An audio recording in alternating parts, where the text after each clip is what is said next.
سینوں سے قرآن نکال لیا جائے گا. حافظ صبح اٹھیں گے تو انہیں ایک حرف بھی یاد نہیں ہوگا. حتیٰ کہ جو مصاحف کے اندر کتابوں کے اندر قرآن مجید چھپا ہوا ہے، صبح کھولیں گے تو کسی ورقے پہ کوئی لفظ نہیں ملے گا، کوئی حرف نہیں ملے گا. کعبہ اٹھا لیا جائے گا، زلزلے ہوں گے،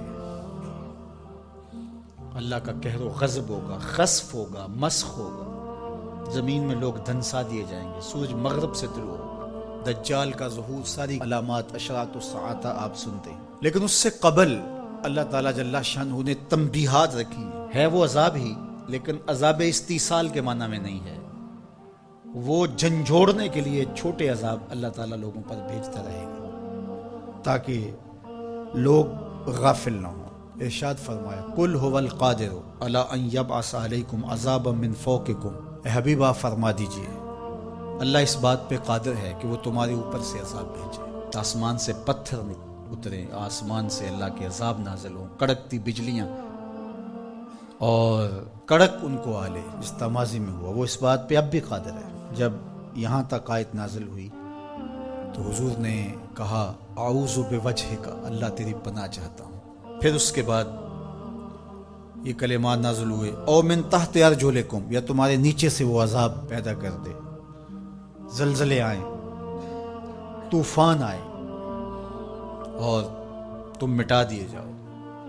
حضور نے پھر عرض کی اعوذ بوجہک. تیسری بات او یلبسکم شیئا ویذیق بعضکم باس بعض، یا تمہیں گروہوں میں تقسیم کر دے اور تم ایک دوسرے کی سختی کو سہو، برداشت کرو، ایک دوسرے کی تکلیف تمہیں پہنچے.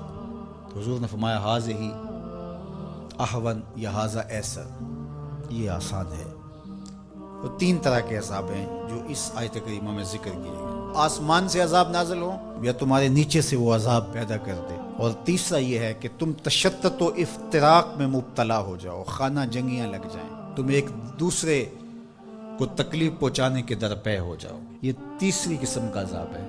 اور مسجد اجابہ میں حضور نے جو 3 دعائیں مانگی تھی، اس میں تیسری دعا مانگنے سے روک دیا گیا. وہ یہی تھی، حضور مانگنا چاہتے تھے اللہ یہ امت فرقہ فرقہ نہ ہو، ٹکڑیوں میں نہ بٹے، یہ امت آپس میں ایک دوسرے کو توڑنے نہ لگ جائے، ایک دوسرے کے گریبان کو نہ نوچے.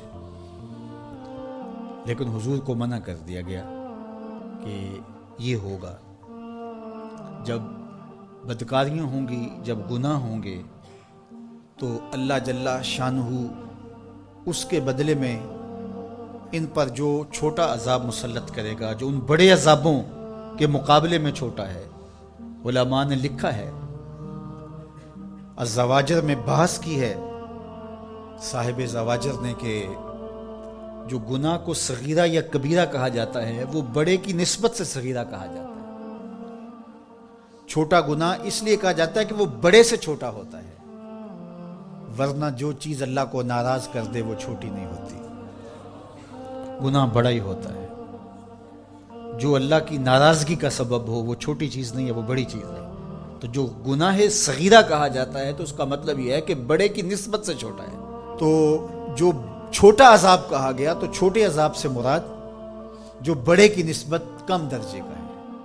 تو عذاب ہے، تو اوپر سے عذاب اور نیچے سے عذاب یہ اس امت پہ نہیں ہوں گے. یعنی قحط نہیں ہوگا، غرق نہیں ہوگا، آسمان سے پتھر نہیں برسائے جائیں گے، لیکن چھوٹے عذاب ان پر مسلط کیے جائیں گے. اور ان میں سے قرآن نے یہاں جس عذاب کا ذکر کیا کہ آپس میں تم الجھ پڑو گے، خانہ جنگیوں میں مبتلا ہو جاؤ.